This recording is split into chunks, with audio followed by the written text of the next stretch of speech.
Bonsoir, bonjour, c'est Aidé Congo Basango Télévision. Comme toujours avant de commencer notre émission, nous disons merci à Dieu.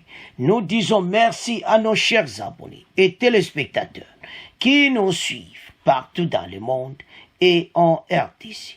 Bande Konanga, soyez les bienvenus. À la une, Bande Kon émission à l'élo, ils assurent le boycott ici, Martin Fayulu, un peu dossier, il y a élection.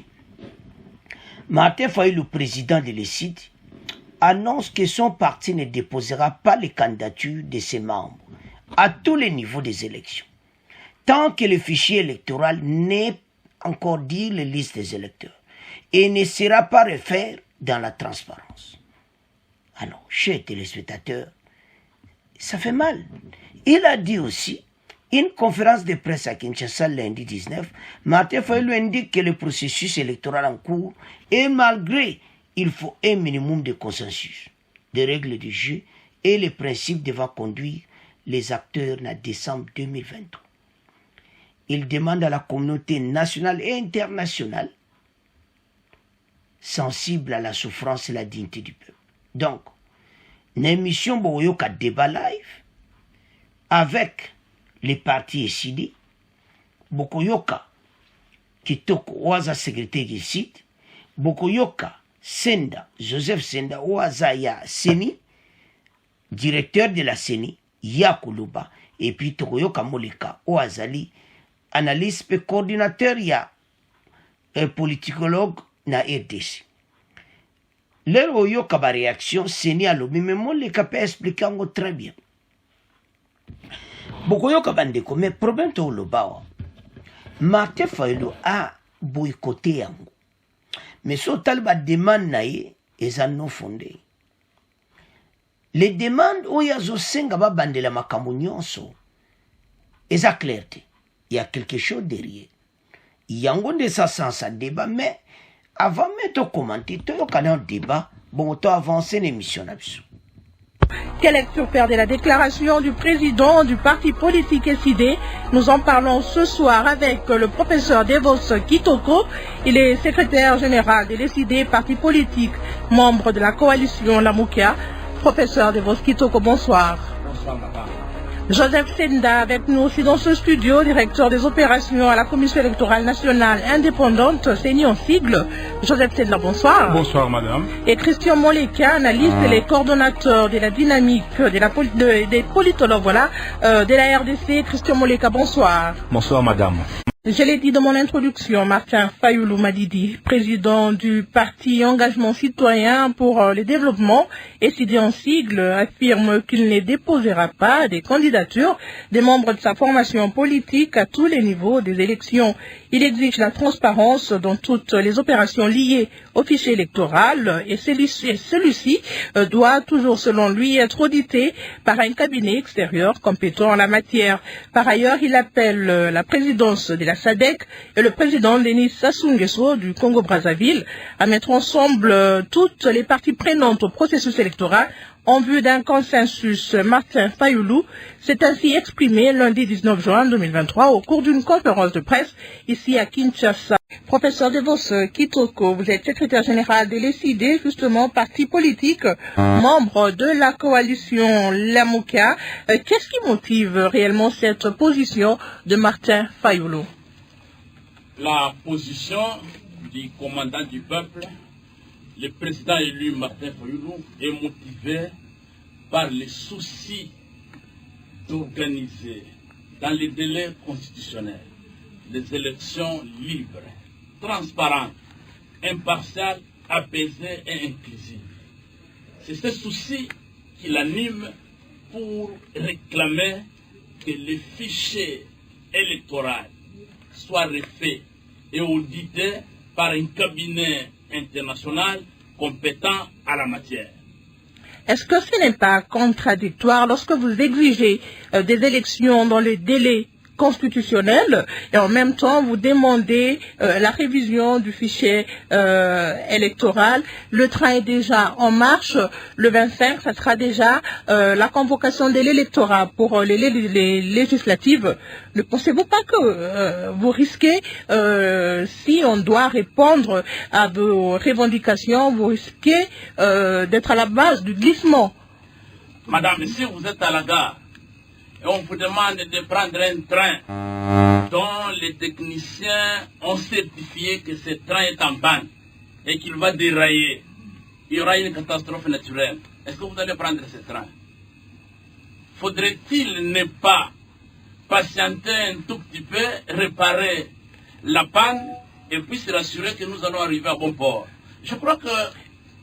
patienter un tout petit peu, ça veut dire que vous êtes d'accord qu'il y ait un petit glissement, que l'on ne respecte pas la date des élections.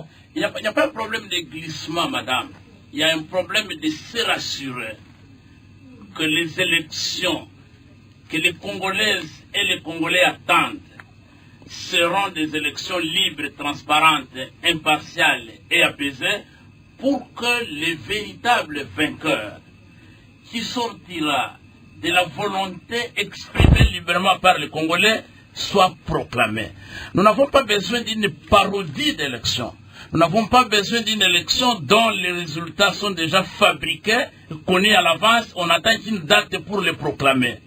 Et donc, nous sortons d'une élection chaotique qui a conduit la nomination à la tête du pays des animateurs du sommet à la base. Et nous ne voulons plus que ce génocide électoral, ces crimes politiques électoraux dont notre peuple a été victime se récidivent. On n'en a plus besoin. Nous avons besoin, dès aujourd'hui, que toutes les parties prenantes comprennent que le pays, dans le préambule de notre Constitution, a connu de multiples crises politiques à cause de l'illégitimité, du caractère illégitime des institutions et de leurs animateurs. Nous voulons y mettre fin en organisant des élections et de vraies élections libres, transparentes, impartiales, apaisées et inclusives. Alors je l'ai dit, Martin Fayoulou, président de l'ECID, il a annoncé que son parti ne va pas déposer les candidatures de ses membres à tous les niveaux des élections tant que le fichier électoral, c'est-à-dire la liste des électeurs, ne sera pas refaite dans la transparence et auditée par un cabinet extérieur compétent en la matière, au cas où ces conditions ne sont pas réunis ou ne seraient pas réunis. Qu'est-ce qu'il ferait? Il va se retirer du processus électoral? Madame, la réponse est déjà dans le communiqué du président élu, au point 6, et vous venez de faire passer l'exposé. Si les conditions d'une élection libre, transparente, impartiale et apaisée ne sont pas réunies, nous demanderons au peuple congolais de se mobiliser comme jamais auparavant et de se préparer à se soumettre au devoir de l'article 64 de notre Constitution et de s'organiser afin de ne point permettre la tenue des élections dont les résultats sont préparés d'avance en faveur de M.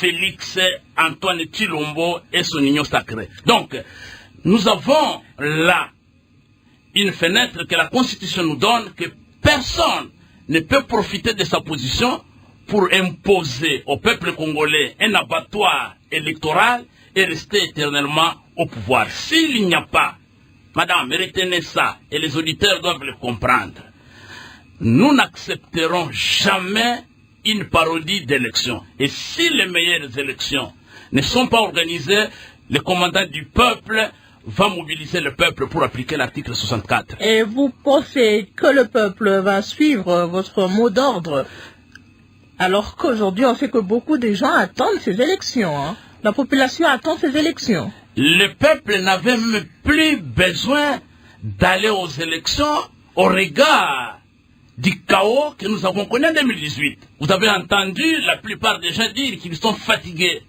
de voter et de ne pas voir leur choix être respecté. Nous avons engagé des campagnes d'animation, de sensibilisation à travers le pays. Vous avez vu Martin Fayoulou prendre son bâton de pèlerin. Il est arrivé à Lissala. Vous avez vu les masses à Boende dans la Chouapa, en Bandaka, à Kisangani, et partout à travers le pays. Il a sensibilisé les Congolaises et les Congolais pour qu'ils comprennent qu'ils doivent prendre leur destin en main. Aujourd'hui, si par aventure, un monsieur ou groupe de citoyens ose encore s'accaparer du pouvoir dans le mépris de la volonté du peuple, le président élu va mettre le peuple dans la rue et nous allons appliquer l'article 64. Alors la position de Martin Fayoulou n'est pas partagée par toute l'opposition. Moïse Katumbi par exemple, qui est votre partenaire, confirme qu'il va déposer sa candidature et celle des membres de son parti. Madame, nous avons les meetings. Ce dimanche 25 juin au terrain Sainte-Thérèse. Les meetings devraient avoir lieu le samedi à la demande de la population qui redoute les affrontements entre nos militants et les participants aux différents concerts programmés à travers la ville le même samedi, et même les participants aux différentes festivités liées à la journée du poisson. Nous avons décidé à l'unanimité de repousser ces meetings le 25 dimanche. Donc nous serons dimanche, nous tous, 4, devant le peuple à Sainte-Thérèse. Je crois que cette question n'est pas à l'ordre du jour aujourd'hui.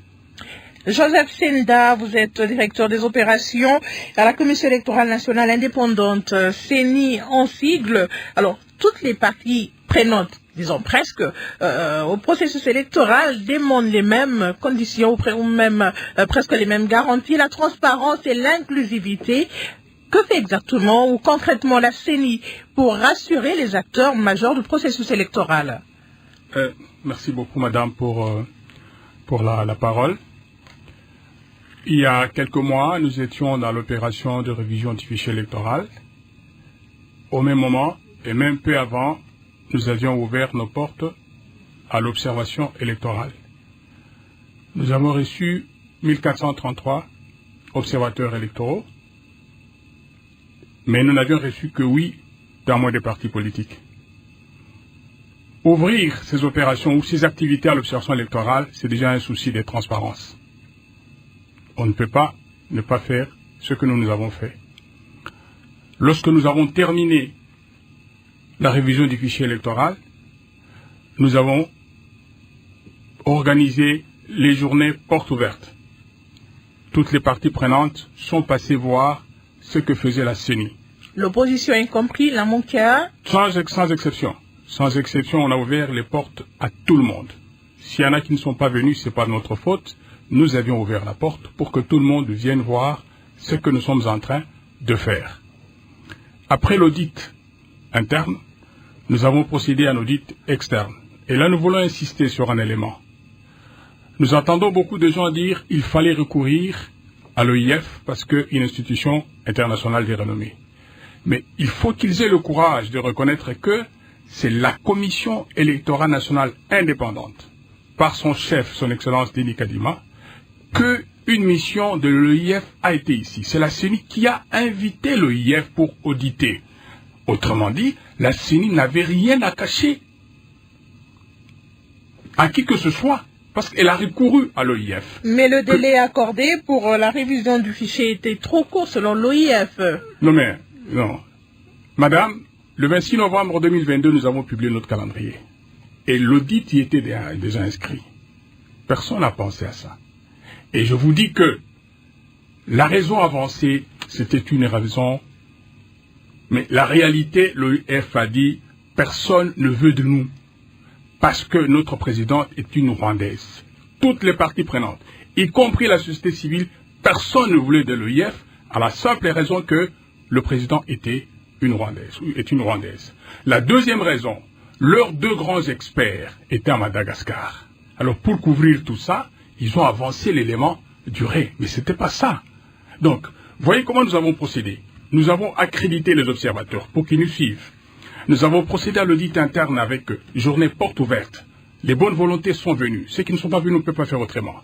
Nous avons procédé à un audit Et là, nous voulons faire remarquer aux uns aux autres qu'il n'existe aucune obligation légale. Il n'y a pas de contrainte légale à la CENI de tenir un audit. Ça relève de sa volonté pour garantir la transparence. Qui est audit ou pas, on n'aurait violé aucune disposition de la loi. Alors, vous estimez que ce processus est transparent, Joseph Chenda? Dans tous les cas, au stade où nous sommes aujourd'hui, le fichier électoral est à la disposition de l'ONIP. Donc, s'il y a des gens qui tiennent à l'audit, s'ils estiment qu'hier, la CENI ne voulait pas, aujourd'hui, ils ont la possibilité d'avoir l'ONIP, de prendre le même fichier et de le soumettre à un audit et qu'on nous dise où en seront les défauts. Mais ça coûte quoi la CENI d'écouter l'opposition, d'écouter toutes ces revendications de l'opposition et d'essayer de trouver un consensus? L'opposition est un acteur politique. La CENI est une institution citoyenne. Si le politique estime qu'il y a des problèmes, les politiques savent à quelle porte frapper pour que on trouve solution à ces problèmes. La CENI est une institution citoyenne. Au même moment qu'il y a des gens qui estiment que la CENI ne fait pas son travail comme il se doit, au même moment une frange de la population estime que la CENI fait bien son travail. Donc nous avançons parce que nous sommes au service de personnes, sinon de la communauté nationale. Donc les acteurs politiques qui estiment qu'il y a quelque chose qui ne va pas, ce n'est pas à la CENI de venir qu'ils vont frapper. Qu'ils aillent frapper à la porte appropriée. Les institutions de la République, notamment le Parlement, qu'ils exigent au Parlement de faire je ne sais quoi là. Nous apprenons qu'on a crié, notamment à la SADC. Bon, nous sommes en République démocratique du Congo.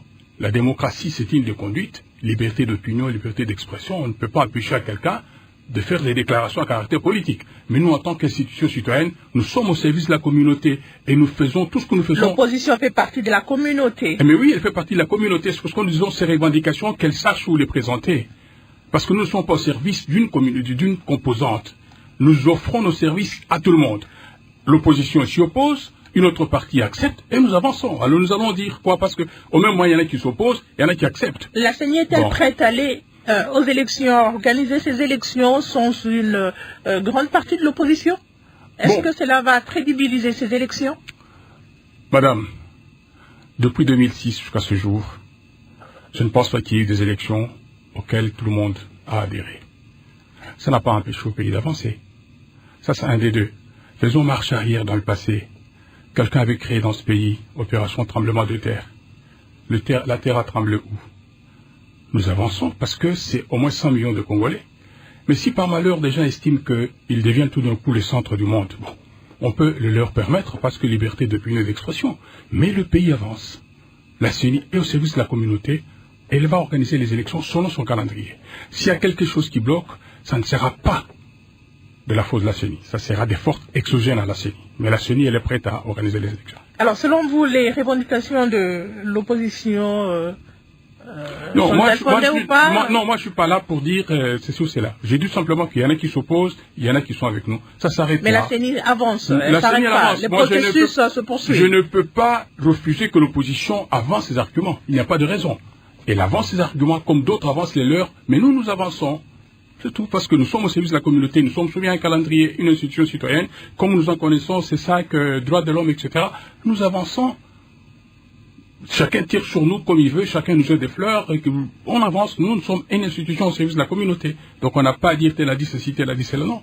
Quand on ne veut pas, on sait que ça peut avoir des conséquences sur la marche de la République. Mais il ne faut pas commettre ça sur le dos de la CENI. Nous avançons. On n'a pas démontré jusque-là que nous n'étions pas transparents, que nous avions des choses à cacher. Nous vous avions bien dit que nous avons assuré l'observation électorale. Nous avons organisé des portes ouvertes. Nous avons fait un audit. Et nous disons qu'aujourd'hui, celui qui veut peut aller à l'ONIP et récupérer le même fichier et l'auditer. Et nous dire, voilà ce que vous vouliez cacher. Aux auditeurs qui nous suivent en ce moment, vous pouvez suivre cette émission en live sur la page Facebook de Radio Okapi. Christian Moleka, vous êtes analyste et coordonnateur de la dynamique des politologues de la RDC. Comment vous analysez la déclaration de Martin Fayulu? Bien, je constate que comme dans les passés, vous avez un processus électoral plein de méfiance. Un processus électoral dont tout le monde crie, bon, une partie des parties prenantes crie à l'absence d'inclusion, et que dans un tel processus, soit nous mènerait vers de la contestation post-électorale, ou comme le CID semble prendre maintenant les cas, celle de ne pas accompagner le processus. Et donc nous avons un processus à double vitesse, avec une partie des composantes qui estiment qu'il faut avancer, et un autre qui veulent véritablement d'un dialogue qui permettrait de rebattre les cartes et donc de pouvoir recréer une inclusion. Et donc nous avons, comme en continuité, des éléments d'acteurs partagés qui ne vont pas nous aider malheureusement à avoir des élections apaisées et donner au pays la stabilité nécessaire à parler de développement. Et qu'est-ce qui devrait être fait? Je crois que d'un point de vue purement politique, l'opposition a raté le rapport des forces institutionnelles. Et contrairement à l'UDPS en 2011, elle n'a pas pu imposer non plus un rapport de force dans la rue. Si en 2011, l'UDPS n'avait pas la majorité au sein des institutions, c'est la bataille de la rue qui permettait de rééquilibrer les rapports des forces et donc d'amener probablement le pouvoir à négocier. Donc nous avons aujourd'hui une opposition qui n'arrive pas jusqu'à ce jour à imposer un rapport de force dans la rue pour pousser la majorité à reculer et donc à créer un équilibre dans le consensus. À défaut d'avoir un équilibre institutionnel et à défaut d'avoir un équilibre dans la rue, je crois que la majorité a davantage tiré les processus à sa faveur et donc à un processus plus ou moins plié. Et donc aujourd'hui, crier au retrait, c'est soit de constater que le rapport de force n'a pas été à sa faveur, et donc on décide de se retirer, soit c'est de mettre en place une sorte de carte de pression politique pour amener une médiation qui nous permettrait de rééquilibrer les rapports de force, parce qu'à ce stade aujourd'hui, d'un point de vue des rapports de force, l'opposition n'a pas réussi à imposer un rapport de force qui soit favorable dans le processus. En fait, il ne se retire pas complètement, il pose des conditions.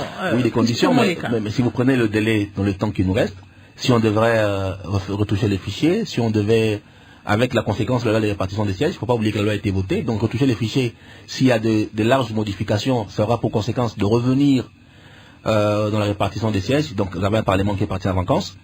Ensuite, ça aura de la conséquence dans la répartition des sièges et donc dans l'appel à candidature des élections, et donc on ira probablement vers un glissement. Donc je crois que l'opposition aujourd'hui est en difficulté parce que soit ils abordent un processus qu'ils estiment peu inclusif et donc peu crédible, soit ils se retirent, mais encore faut-il qu'ils arrivent à imposer un rapport de force qui leur permette de rééquilibrer les débats. Maintenant, qu'est-ce qu'on aurait pu faire? On aurait pu aller plus loin, la CENI aurait pu nous aider. Je vois M. Senda nous dire que le calendrier publié, personne n'a dit. Non, mais lorsque le calendrier a été publié, la société civile a dit que le calendrier était très serein. Que les délais qui étaient inscrits ne permettaient pas d'avoir une respiration nécessaire à des bonnes tenues d'élection. Et donc là, la CENI ne nous a pas aidés. Je donne un indicateur, je crois qu'il doit s'en souvenir. En 2018, la CENI a accordé 3 semaines d'audit externe, soit du 6 au 25 mai 2018 à l'OIF. 3 semaines. Et donc, nous avons eu 3 semaines d'audit externe qui a permis à l'OIF de faire son boulot et donc d'évacuer un élément de méfiance. Dans le calendrier Kadima, il n'y avait que 5 jours. Donc, nous sommes passés de 3 semaines d'audit externe en 2018 à 5 jours en 2023. Ça veut dire que c'est un décalage énorme qui prouve que le calendrier était très serré. Et parce que lié à des contraintes de mise en place, lié à des contraintes de respect des constitutionnels, la CENI a produit un calendrier très serré. Il nous a mis dans les conditions où on ne veut pas avoir un audit de fichiers externe par une structure indépendante et donc à renforcer la méfiance de l'opposition. Et donc la CENI est également responsable de ce qui arrive aujourd'hui parce qu'elle aurait pu, en produisant un calendrier qui respire, nous permettre d'élever ces éléments de méfiance. C'est vrai, ce n'est pas une contrainte légale, mais c'est un élément important pour construire la crédibilité et l'intégrité du processus. Faut-il aller aux élections dans ces conditions, Christian Moleka?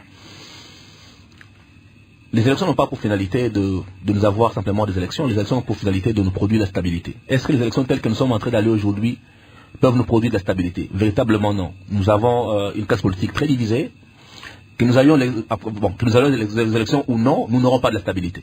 Et je crois que c'est aux acteurs politiques d'élever les options nécessaires. Soit il faut s'arrêter, recréer l'inclusion et permettre d'avoir un minimum de consensus pour aller, soit nous allons dans un processus et tout le monde sait que nous allons vers un processus sans consensus et nous aurons donc au sortir des élections une instabilité liée à une crise post-électorale telle que nous l'avons eu en 2006, telle que nous l'avons eu en 2011 et telle que nous l'avons en 2018. Peut-être la particularité, c'est que nous avons aujourd'hui un pays qui est très menacé à l'Est, des armées étrangères dans les pays et une cohésion nationale qui de plus en plus s'est affaiblie.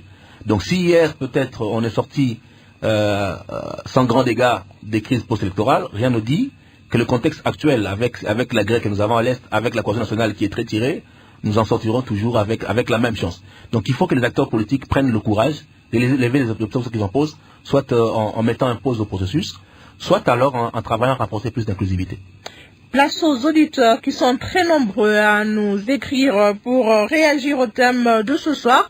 On va se rendre à Kisangani dans la province d'Ela Chopo pour écouter cet auditeur. Ça sera pour vous, professeur Devos Kitoko.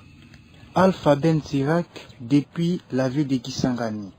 À mon humble avis, c'est une mascarade, comme pour dire il donne cause ce qui n'est pas cause.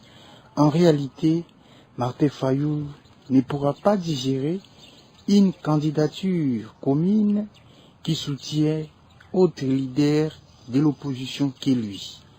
Il a vu la tendance actuelle de la population qui soutient un autre leader que lui. Alors, pour échapper à cette tendance, il préfère sortir la tête haute en abandonnant les processus électoral actuel afin de bien se positionner.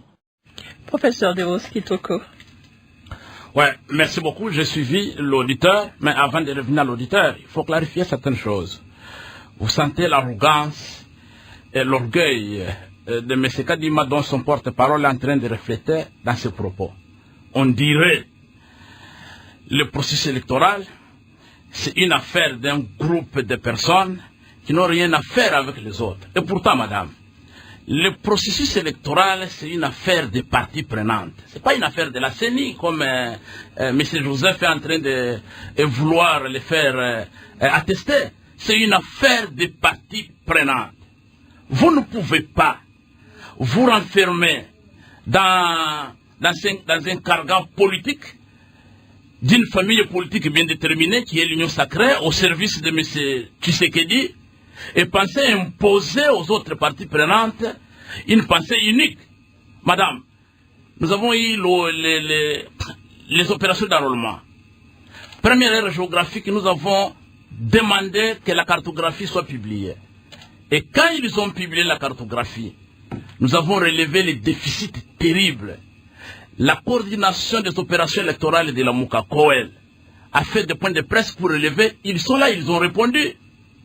Et lorsqu'ils ont vu que la vigilance était au zénith, la deuxième ère et la troisième ère géographique d'enrôlement, ils n'ont pas publié la cartographie des centres d'inscription. Ils ont passé l'opération dans l'opacité totale. À la fin, ils ont produit un package brut de plus de 49 millions d'enrôlés.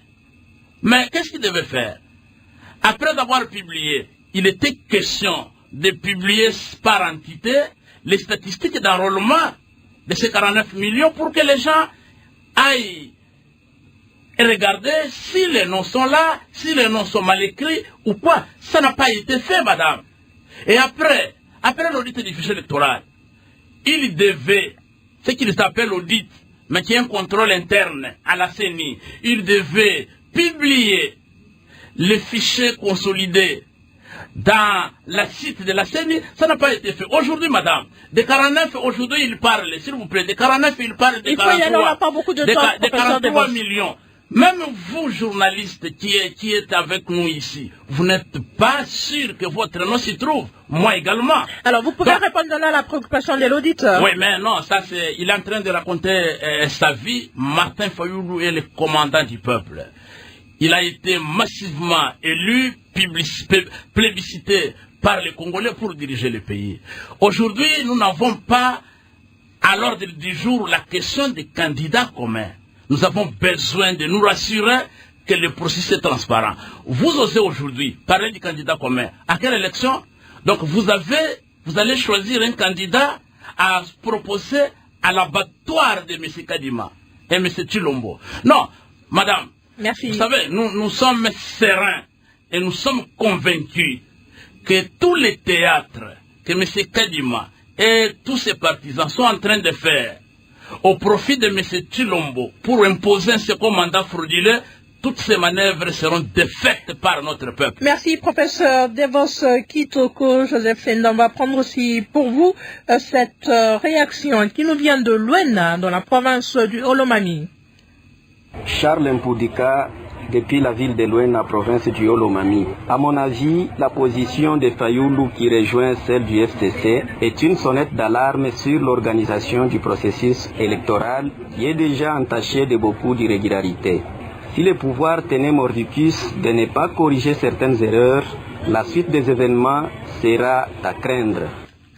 La suite des événements sera à craindre si on ne rectifie pas les tirs. Joseph Senda.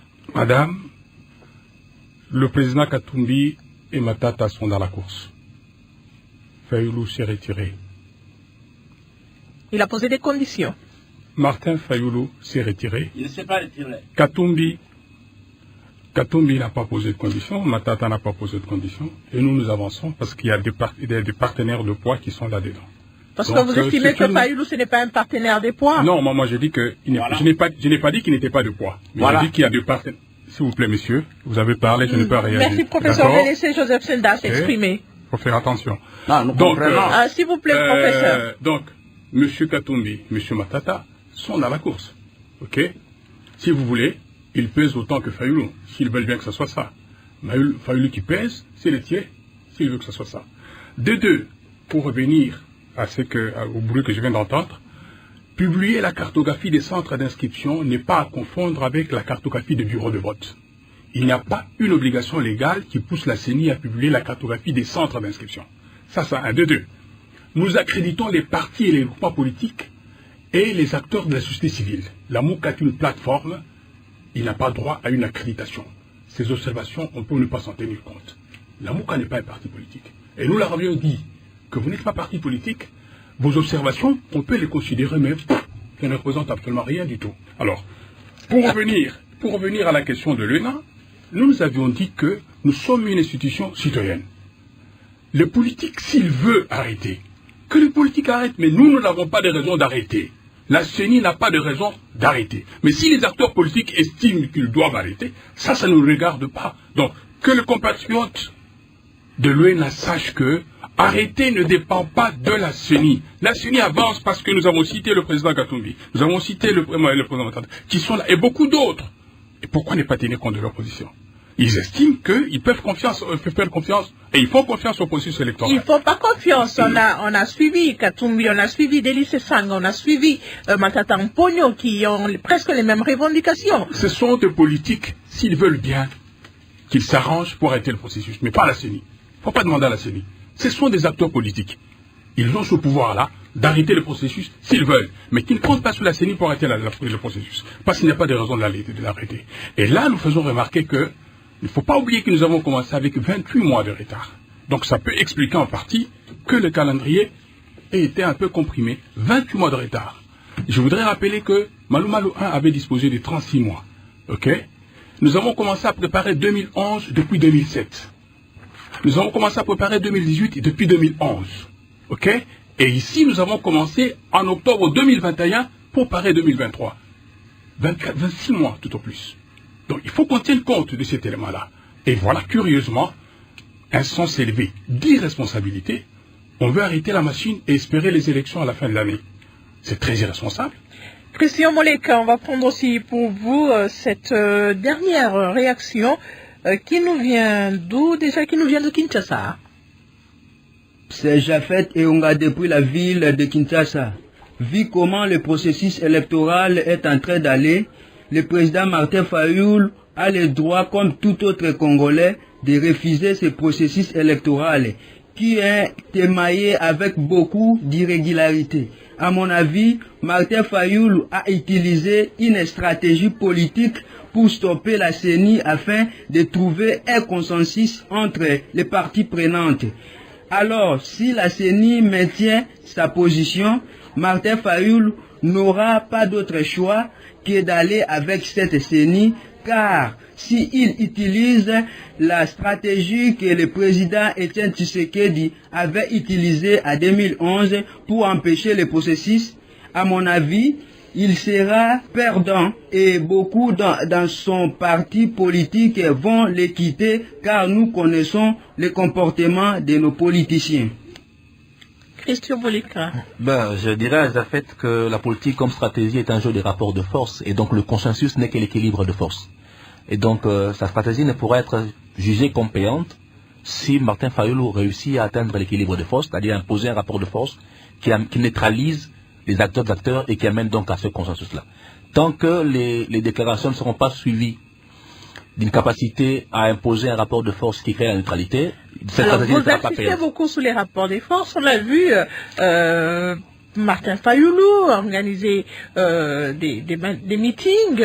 On l'a vu se déplacer dans certaines provinces.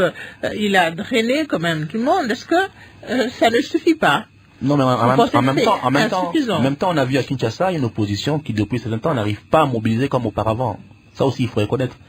Depuis quelques temps, on n'a pas drainé les masses comme on arrivait à le drainer.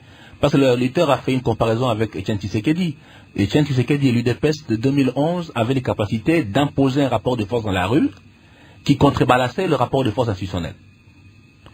Et donc, tant qu'on n'aura pas cette capacité d'imposer un rapport de force qui contrebalance le poids institutionnel, eh bien, on n'aura pas le gain de cette stratégie-là. Donc, on pourra assister, certes, à une démarche de boycott comme en 2006 de l'UDPS, qui va servir de politique des chaises vides pour certains et profiter à d'autres. Il ne faut pas oublier qu'en 2006, l'absence de Tshisekedi a favorisé un Jean-Pierre Bemba. Et on a vu la montée d'un Jean-Pierre Bemba. Donc l'absence de Katumbi, de Fayulu en 2023, ouvrir le boulevard à Katumbi, à Matata, et donc construire un nouveau leadership. À Félix Tshisekedi. Probablement, ou un autre opposant qui va prendre le devant. Il est lui-même bénéficiaire de l'absence en 2018 des Katumbi et tout le reste. Et donc probablement son absence également en 2023 va reconfigurer les rapports de force au sein de l'opposition. Devos Kitoko. Oui, madame. Aujourd'hui, le peuple congolais est témoin. Et aujourd'hui, ce peuple congolais a compris que la CENI, à travers les déclarations de M. Joseph Senda, est une branche de l'union sacrée au service de M. Tshilombo. C'est une institution d'appui à la démocratie, Devos Kitoko. Je le dis bien, madame. S'il veut se servir du président Moïse Katumbi, du président Delis Sanga, et du président Matata Pogno comme des boucs émissaires pour légitimer un second mandat frauduleux de M. Tshilombo, il doit savoir que le 29 mai 2023, nous avons signé ensemble les 4 candidats présidents de la République un communiqué conjoint. Et dans ce communiqué conjoint, les 4 dont il vient, les 3 dont il vient de faire, auxquels il vient de faire allusion, ont déclaré ceci. Nous nous opposons vigoureusement à une parodie d'élection. C'est pourquoi les correctifs ci-après sont nécessaires. 1. Procéder à la confection d'un fichier électoral fiable, audité par un cabinet international dont l'expertise à la matière et l'indépendance sont avérées. Ce cabinet doit être recruté au moyen d'une procédure claire, régulière et sans aucun privilège. Donc c'est les 3 dont il parle qui ont signé ces communiqués, madame. Les signatures sont là. Donc, vous avez suivi Joseph Senda. Si vous avez des préoccupations, il y a le Parlement qui est là, qui doit régler ce problème. Ce n'est pas à la CENI de décider de tout arrêter, je sais pas, organiser une rencontre avec vous, vous qui vous opposez au processus actuel. Madame, je viens de le dire, les élections, c'est une affaire des parties prenantes. Ce n'est pas une affaire d'une famille politique, comme M. Senda est en train de parler au nom de Tshilombo avec arrogance et nous demande à nous de choisir si nous voulons aller ou nous ne voulons pas aller. Parce qu'il dit que Fayulu s'est retiré. Fayulu ne s'est pas retiré. Fayulu n'a pas boycotté. Avec Lamouka et mon parti SID, nous n'avons pas boycotté les élections. Nous irons aux élections et nous irons aux bonnes élections, des élections libres, transparentes, impartiales et apaisées. Donc, aujourd'hui, vous pouvez monter et descendre. La CENI a démontré sa partialité et sa partie pris en faveur de Tshilombo. Et nous nous disons, quoi qu'il arrive, nous allons mobiliser le peuple. L'expert que vous avez invité vous parle de l'équilibre des rapports de force. C'est comme la mayonnaise. Il Ça faut ne y aller prend pas rapidement et en conclure. une journée. On est en train de secouer. On secoue, et à un moment donné, ça va prendre, madame. Le 4 janvier 1959, les colonisateurs belges ne pouvaient jamais s'attendre que ce jour-là, c'était la fin. Et ça sera ainsi pour M. Chilombo et son bras séquilier, M. Kadimaï. Merci, professeur Devos Kitoko. On va considérer cela comme votre conclusion. Joseph Senda, il y a Paulin Senga de Kisangani qui dit ceci: Martin Fayulu a parfaitement raison de boycotter le processus électoral qui se pointe à l'horizon, d'autant plus que nul n'ignore à ce jour que ce processus électoral est parsemé d'irrégularités. Tant mieux de les boycotter. Comme dit un adage, il faut quitter les choses avant que les choses ne vous quittent. Ce processus électoral est prévisible avec beaucoup d'irrégularités. C'est dommage que ceci réjouisse certaines personnes, mais cela donne une mauvaise image d'un pays qui se dit démocrate. Bon, liberté d'opinion et d'expression. Il s'est exprimé comme Congolais, c'est fini. Qu'est-ce qu'on peut dire d'autre? Il s'est exprimé comme un Congolais, il a donné son point de vue, à côté d'autres qui estiment que nous allons avancer avec la CENI. Je ne peux pas couper la langue aux compatriotes parce qu'il a dit ce qu'il a dit. Mais je voudrais plutôt... La CENI avance. La CENI avance. Mais moi, je voudrais plutôt revenir sur un élément qui me paraît très important. Je regrette que 30 ans après, les propos de Ouadé soient toujours valables. Une classe politique superbement médiocre. On entend tous les bruits qu'on est en train de faire. Nous n'irons pas aux élections avec la machine à voter. On a vu ce qui est arrivé par la suite. Donc, la classe politique congolaise est médiocre, selon vous? Superbement médiocre. Ouadé a raison. Jusqu'aujourd'hui, Ouadé... il faut qu'il revienne, qu'il tire un peu tous ces gens-là. Peut-être qu'il va les réunir tous, y compris la Mouka, pour leur apprendre à être politique, comme il se doit, à être des hommes d'État. Ok? Une fois encore, nous disons, la CENI n'a jamais empêché à ceux qui voudront faire venir d'autres pour une audit. Elle n'a jamais empêché. S'ils estiment qu'ils peuvent le faire, qu'ils le fassent. La CENI n'a jamais empêché. La CENI a fait son travail. Nous répétons pour la énième fois, et les compatriotes nous suivent. S'il y a des compatriotes qui estiment que ça ne va pas, il n'y a qu'une seule voie. C'est le Parlement, ça allait vers le Parlement. Sinon alors, qu'il s'arrange pour qu'il y ait je ne sais quoi. Mais c'est pas à la CENI d'arrêter la machine. Elle fait son travail en âme et conscience. N'en déplaise à certains esprits. Nous avançons. Merci Joseph Senda. Christian Molika, votre conclusion. Les élections ne sont pas une fin en soi. Ce n'est qu'un moyen pour nous permettre d'aller vers le plus important qui est la stabilité et le développement. On aurait pu inventer d'autres façons de se choisir les dirigeants. Mais on a préféré cette façon-là parce que pour nous, ce n'est qu'un chemin, ce n'est pas le point d'arrivée. Or, malheureusement, nous n'arrivons pas à faire de nos élections un moyen de stabilité. Et c'est dramatique que depuis 2006, nous sommes à notre 4e cycle, les élections ne nous aident pas à avoir la stabilité nécessaire. Donc nous allons probablement perdre une année à l'instabilité, à la crise de gouvernance, à rechercher les consensus, alors que le défi le plus important des Congolais, c'est le développement. Et sans stabilité, on ne peut pas avoir de développement. Et donc, malheureusement, comme toujours, nous sommes en train de refaire les mêmes erreurs depuis 60. Et donc, ça questionne notre capacité, comme élite, comme dirigeant, à asseoir un minimum de stabilité nécessaire au développement de ces pays. Parce que les Congolais attendent qu'on parle développement et qu'on réponde à leurs préoccupations. Merci Christian Moleka, merci professeur Devos Kitoko, merci Joseph Senda d'avoir répondu à notre invitation dialogue entre Congolais. C'est fini pour ce soir. Alors, Bandeko Martin Fayulu a comité alobana Sadek Basangana. Oh, Bandeko tanto ya malembe Sadek ba au présent Sassou na Sadek to vendre autour de la table té.